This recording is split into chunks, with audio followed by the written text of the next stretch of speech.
স্বাগত দীপ্ত সংবাদে। আপনাদের সঙ্গে আছি আমি লুৎফা ফৌজিয়া। জুলাই গণ অভ্যুত্থানে রংপুরের আবু সাইদ হত্যা এবং ঢাকার আশুলিয়ায় ৬ মরদেহ পোড়ানোর মামলার আসামিদের আজ ট্রাইব্যুনালে হাজির করা হয়েছে।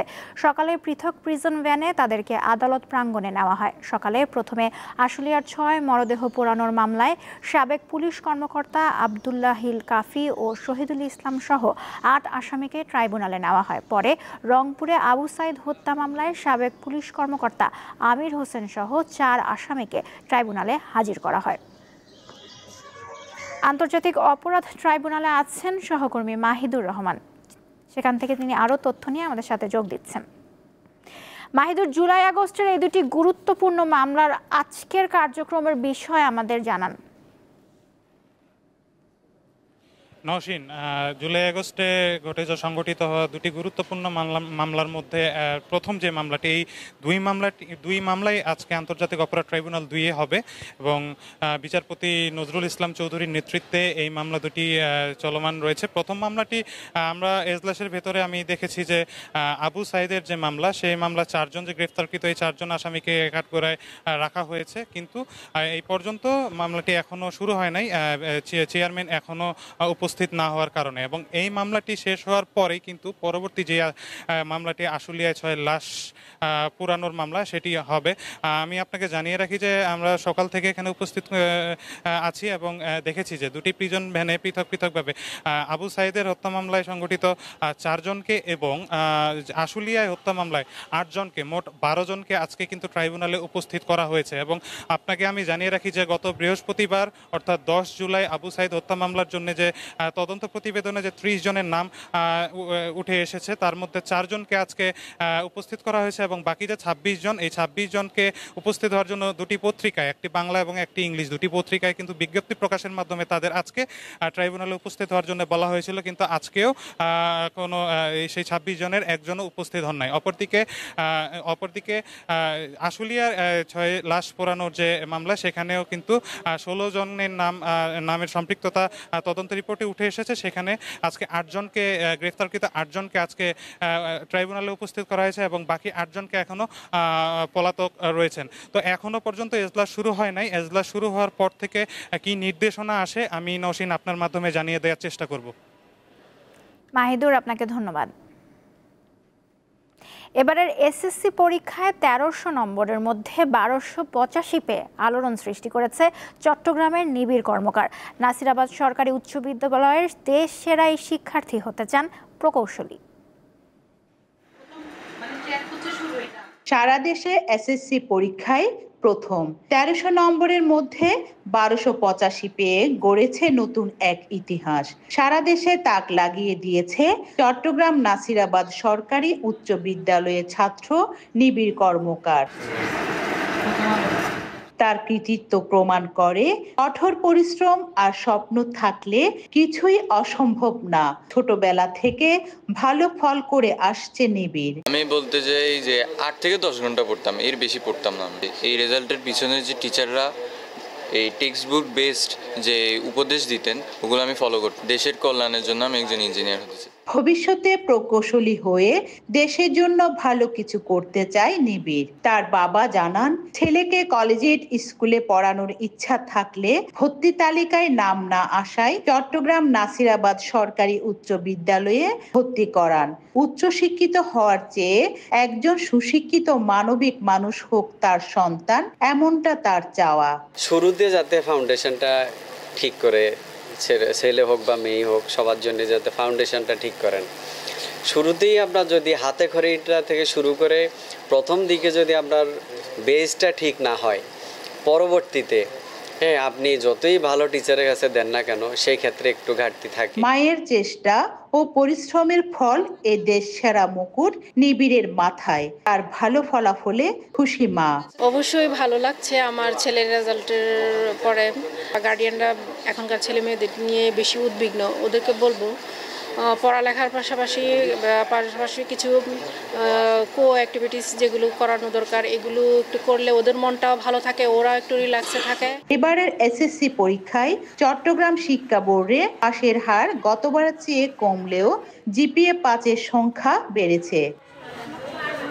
রুনা আনসারী, দীপ্ত সংবাদ, চট্টগ্রাম। ফেনীর বন্যা পরিস্থিতি উন্নতি অব্যাহত আছে। বন্যা কবলিত নিচু জায়গা ও নদী তীরবর্তী এলাকার পরিস্থিতি ধীরে ধীরে স্বাভাবিক হচ্ছে।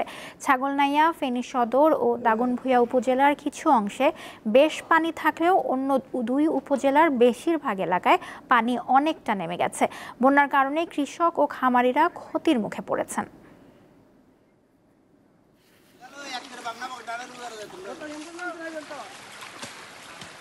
বাংলা হয়ে গেছে আমার 10-15 জনের টাইলি আবার সিএনজিটা পার করতে হয় আর আমি সকা সাম্বা সব কিছু ভাঙি যাবে। গরু ঘরেও পানি আর থাকার ঘরেও পানি, বাচ্চা কাচ্চা নিয়ে বহুত কষ্ট হইতে আছে। কিভাবে যাব তা চিন্তা করতেছি, ছোট বাচ্চা লই পড়ি না মরি। ডেলিভারি রুগী, তারপরে এমনি রুগী, মুরব্বীরা এটা ফারুক ধরে না।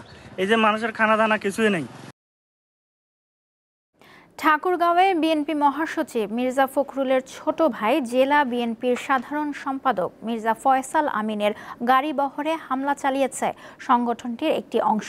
গতকাল সন্ধ্যায় সমীর উদ্দিন স্মৃতি মহাবিদ্যালয়ে বালিয়াডাঙ্গি উপজেলা বিএনপির সম্মেলনে কমিটি ঘোষণা নিয়ে এই হামলার ঘটনা ঘটে। এতে কমপক্ষে 4 জন আহত হন। ভাঙচুর করা হয়েছে মির্জা ফয়সাল আমিনের প্রাইভেট কার। উপজেলা বিএনপির নেতাকর্মীদের অভিযোগ, বালিয়াডাঙ্গি উপজেলা বিএনপির দ্বিবার্ষিক সম্মেলনের ভোট শেষে ফল ঘোষণা নিয়ে তালবাহানা করেন জেলা বিএনপির নেতারা। এতে উপজেলা বিএনপির নেতাকর্মীরা ক্ষুব্ধ হয়ে ওঠেন।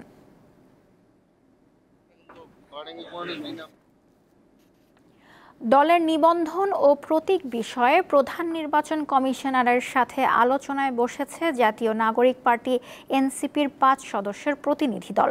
সকালে আগারগাঁওয়ে নির্বাচন ভবনে পৌঁছান দলটির মুখ্য সমন্বয়ক নাসির উদ্দিন পাটোয়ারি, দক্ষিণাঞ্চলের মুখ্য সংগঠক হাসনাত আবদুল্লাহ, উত্তরাঞ্চলের মুখ্য সংগঠক সার্জিস আলম সহ 5 সদস্যের প্রতিনিধি। বৈঠক শুরুর আগে এনসিপি নেতারা জানান, দলের নিবন্ধন, প্রতীক সহ প্রবাসী বাংলাদেশিরা আগামী সংসদ নির্বাচনে কিভাবে ভোট দেবেন সে বিষয়ে আলোচনা করা হবে।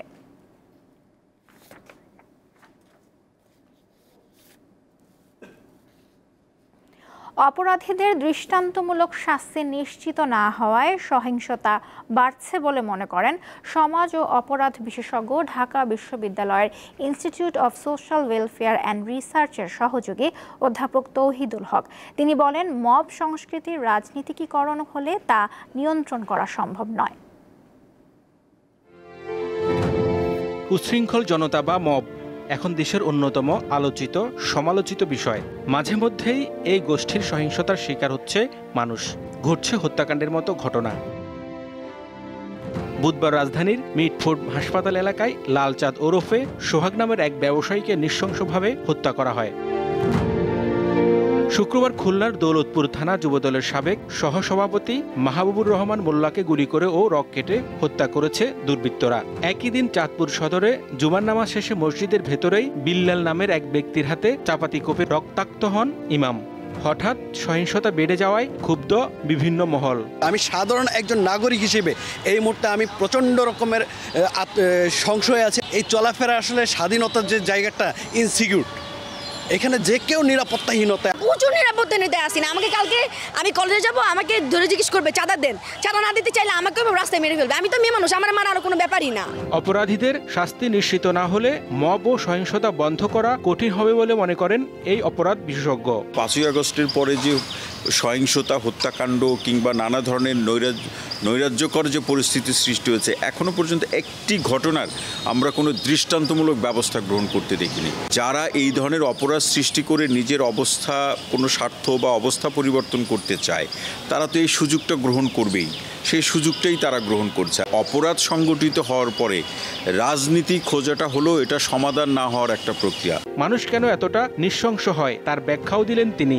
যে ব্যক্তি অপরাধ প্রবণতার মধ্য দিয়ে বড় হয় কিংবা নিজেও অপরাধের শিকার হতে হতে বড় হয়, সে অন্যকে হত্যা করা বা আঘাত করা এটি তার কাছে কোনো বিষয় না, এবং এটি তার কাছে তখন রুটিরুজির প্রসঙ্গ হয়ে দাঁড়ায়। এই সহযোগী অধ্যাপক মনে করেন, সহিংসতা বন্ধে সরকার ও আইনশৃঙ্খলা রক্ষাকারী বাহিনী কঠোর না হলে পরিস্থিতি উন্নতি সম্ভব নয়। যে প্রক্রিয়াটার মধ্য দিয়ে সে অপরাধ প্রবণ হয়ে উঠল, সেই প্রক্রিয়াটির সমাধান করা রাষ্ট্রের দায়িত্ব ছিল। রাষ্ট্র সেখানে ব্যর্থ হয়েছে, রাষ্ট্র সেটা করতে পারেনি। হেদায়েতুল্লাহ সীমান্ত, দীপ্ত সংবাদ, ঢাকা। বেকায়দায় পড়েছেন ঠাকুরগাঁওয়ের আলু চাষিরা। হিমাগারে জায়গা সংকটের কারণে নষ্ট হচ্ছে আলু।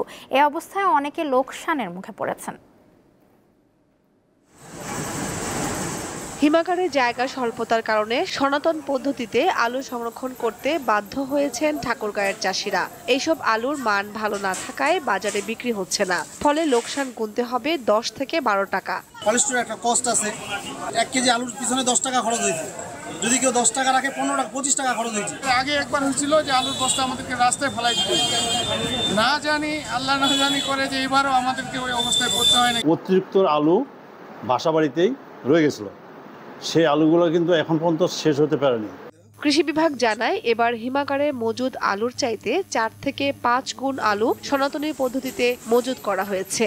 আলু ঠিকভাবে সংরক্ষণ না করার কারণে অনেক আলু পচে যাচ্ছে, অথবা কৃষক গরুকে খাওয়াচ্ছে, অথবা এটা কম দামেই কৃষক বাইরে বিক্রি করে দিচ্ছে।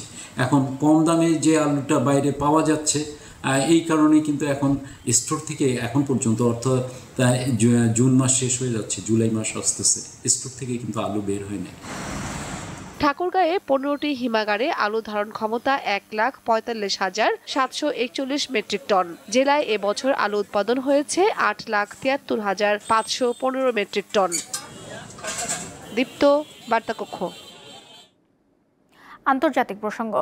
একের পর এক দেশের ওপর শুল্ক আরোপ করেই যাচ্ছেন যুক্তরাষ্ট্রের প্রেসিডেন্ট ডোনাল্ড ট্রাম্প। এবার ইউরোপীয় ইউনিয়ন ও মেক্সিকো থেকে আমদানি করা পণ্যের শতকরা 30% শুল্ক আরোপ করেছেন তিনি। 1 আগস্ট থেকে এই শুল্ক কার্যকর হবে বলে জানিয়েছেন ট্রাম্প। স্থানীয় সময় শনিবার যুক্তরাষ্ট্র সরকারের এক বিবৃতিতে এ তথ্য জানানো হয়েছে। এই দুই বড় বাণিজ্যিক অংশীদারের সঙ্গে আলোচনা ভেঙে পড়ার পরই এই ঘোষণা দিলেন প্রেসিডেন্ট। মেক্সিকোর বিরুদ্ধে অভিযোগ হলো যুক্তরাষ্ট্রের অবৈধ অভিবাসী ও মাদক প্রবেশে দেশটির ভূমিকা। অন্যদিকে ইউরোপীয় ইউনিয়নের বিরুদ্ধে অভিযোগ বাণিজ্য ভারসাম্যহীনতা। গাজা ভূখণ্ডে যুদ্ধবিরতি নিয়ে ইসরায়েল ও হামাসের মধ্যে চলমান আলোচনা থমকে গেছে। উপত্যকাটিতে ইসরায়েলি সেনাদের উপস্থিতি নিয়ে উভয় পক্ষ দ্বিমত পোষণ করায় এই আলোচনা থমকে যায়। রয়টার্স জানায় যুদ্ধবিরতির শর্ত হিসেবে গাজা থেকে ইসরায়েলি সেনা প্রত্যাহারের শর্ত থাকলেও ইসরায়েল বরং সেনাদের গাজায় নতুন করে মোতায়েন এবং নতুন এলাকা দখলের মানচিত্র উত্থাপন করেছে। এদিকে শনিবার গাজায় ইসরায়েলি হামলায় অন্তত আরও 110 জন নিহত হয়েছে। শেষ করছি দীপ্ত সংবাদ। পরবর্তী আয়োজন দুপুর 2টায় দেখার আমন্ত্রণ রইল। এছাড়াও দেশ বিদেশের নানা তথ্য জানতে চোখ রাখুন দীপ্ত টিভির ডিজিটাল প্ল্যাটফর্মগুলোতে। ধন্যবাদ সবাইকে।